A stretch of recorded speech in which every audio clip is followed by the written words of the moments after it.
cancel.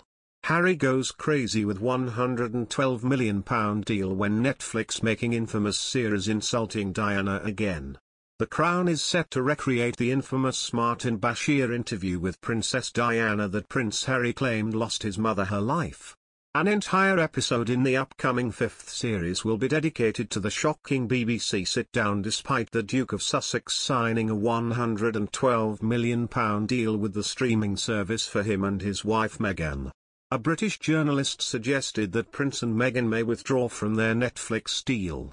They were criticised for signing a deal with Netflix after the streaming giant's hit show The Crown was accused of wrongly depicting members of some royal family.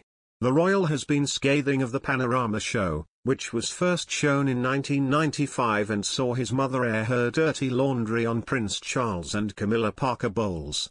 He branded it unethical and claimed the interview triggered the events that caused his mother to lose her life 2 years later. Meanwhile, Prince William said Bashir's deceit in obtaining his 1995 chat with Diana hastened his parents' divorce and hurt countless others and called for it to never be aired again. Despite this, insiders said The Crown will include an episode on it after millions were said to have been spent on the pivotal part of the upcoming installment.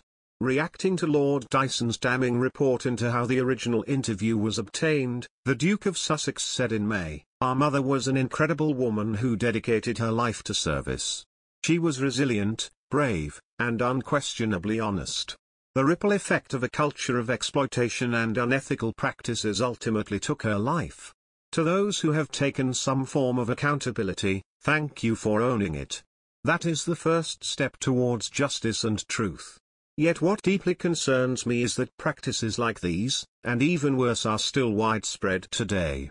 Then, and now, it's bigger than one outlet, one network, or one publication. Our mother lost her life because of this, and nothing has changed.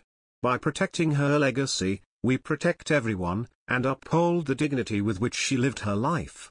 Let's remember who she was and what she stood for."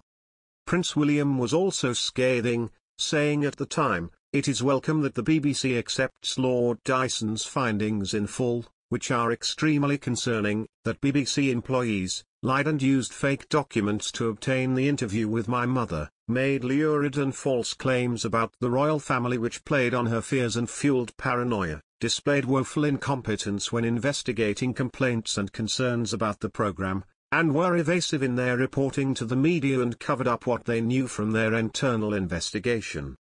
He said, "It is my view that the deceitful way the interview was obtained substantially influenced what my mother said." He added, "This Panorama program holds no legitimacy and should never be aired again. It effectively established a false narrative which, for over a quarter of a century, has been commercialized by the BBC and others." Lord Dyson's inquiry found Bashir had lied to obtain the interview, using deceitful methods later covered up by a woefully ineffective internal investigation by Tony Hall, who later became BBC Director General. The independent report plunged the BBC into one of the worst crises in its history, with the two royals accusing it of ruining their mother's life and helping to bring about the events that led to her death 2 years later. Despite this, Prince Harry's bosses at Netflix insist the special episode will go ahead as planned, according to senior sources. The insiders told The Sun newspaper last night, The Crown's creators see the interview as the keystone moment in Series 5. Royal expert Ingrid Seward, editor-in-chief of Majesty magazine, said, "This would be extremely upsetting and the only protection negation William has is not to watch it."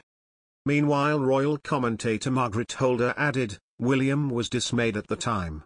It is also embarrassing for Harry. By filling her mind with terrifying conspiracy theories and tricking her into the interview, he claims the rogue BBC reporter and his superiors had committed blackmail, fraud and obtaining property by deception."